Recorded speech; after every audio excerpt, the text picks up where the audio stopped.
Brought to you by V Guard. Amol Gajanan Kirtikar आमच्यासोबत आहे। शिशिर शिंदे यांनी गजानन कीर्तिकर यांना हकालपट्टी करण्याची मागणी केली आहे, तुमची काय प्रतिक्रिया? मला असं वाटतं आता शिशिर शिंदे हे कोण इथपासून सुरुवात करायला पाहिजे।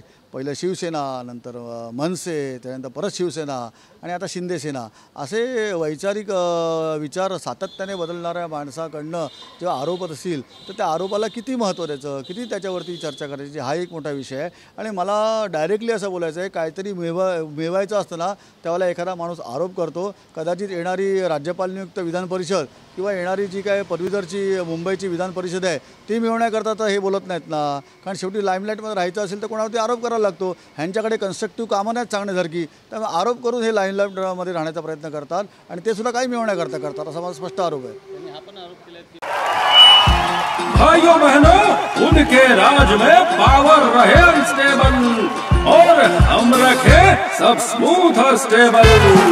हमारा नेता कैसा हो जो स्टेबल पावर दे वैसा हो। अब की बार वी गार्ड एसी स्टेबलाइजर का चमत्कार।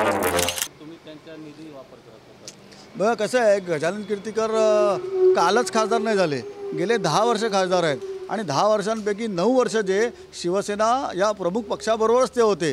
गेले वर्षभरापासून ते शिंदेंबरोबर आहेत, त्यामुळे 9 वर्षाचं क्रेडिट हे 100% मला मिळणार, माझ्या पदाधिकाऱ्यांना मिळणार, माझ्या कार्यकर्त्यांना मिळणार, माझ्या पक्षाला मिळणार आहे।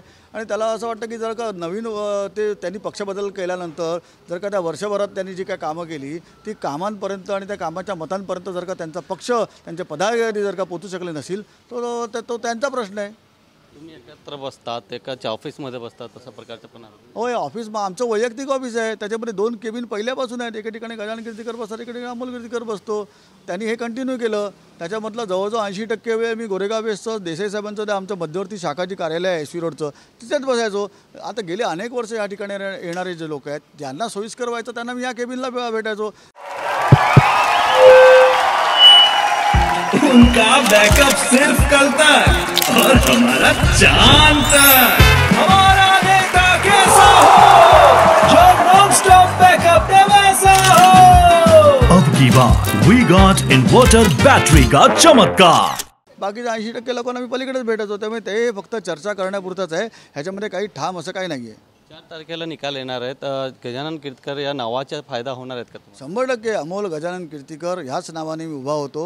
हे नाव माझं कधीच पुसलं जाणार नाही। मी अमोल गजानन कीर्तिकर होतो, आहे आणि राहणार, आणि त्यातला मधल्या गजानन कीर्तिकरांचा नक्कीच मला फायदा झाला। आत्ताच मी 5 मिनिटापूर्वी येत असताना मला एका शेट्टी लेडीचा फोन आला आणि त्याने मला स्पष्ट सांगितलं, अमोल बेटा मैंने आपके डैडी के लिए आपको वोट किया है, मैं पैर से थोड़ा ये हूँ तो आपके प्रचार के लिए नहीं आ सकी, लेकिन आपके डैडी के लिए मैंने वोट किया है। असे अनेक लोक मला या उत्तर पश्चिम मतदारसंघामध्ये भेटले ज्यांनी गजानन कीर्तिकरांमुळे मला मतदान केलं। मला असं वाटतं अख्ख्या गजानन कीर्तिकर तुमच्यासोबत असताना सुद्धा जर का तुम्ही त्यांना मानणारी मतं जर का तुमच्याकडे डायव्हर्ट करू शकला नाहीत तर त्या उमेदवाराचा, त्यांच्या पदाधिकाऱ्यांचा आणि त्यांच्या कार्यकर्त्याचा ह्याच्यामध्ये दोष आहे, त्याच्यामुळे तिसरा कोणालाही त्याच्यामध्ये दोषी ठरू नये। 4 तारखेला निकाल येणार आहेत, काय अपेक्षा आहे तुम्हाला? 100% मुंबईमध्ये सर्वात जास्त मताधिक्याने उत्तर पश्चिमची सीट ही महाविकास आघाडीची लागणार आहे। पर्यायाने अमोल कीर्तिकर त्या ठिकाणी सर्वात जास्त मताधिक्याने विजयी होईल। कॅमेरामॅन नरसिंगचा Govind Thakur, TV9 Mumbai. Brought to you by V-Guard.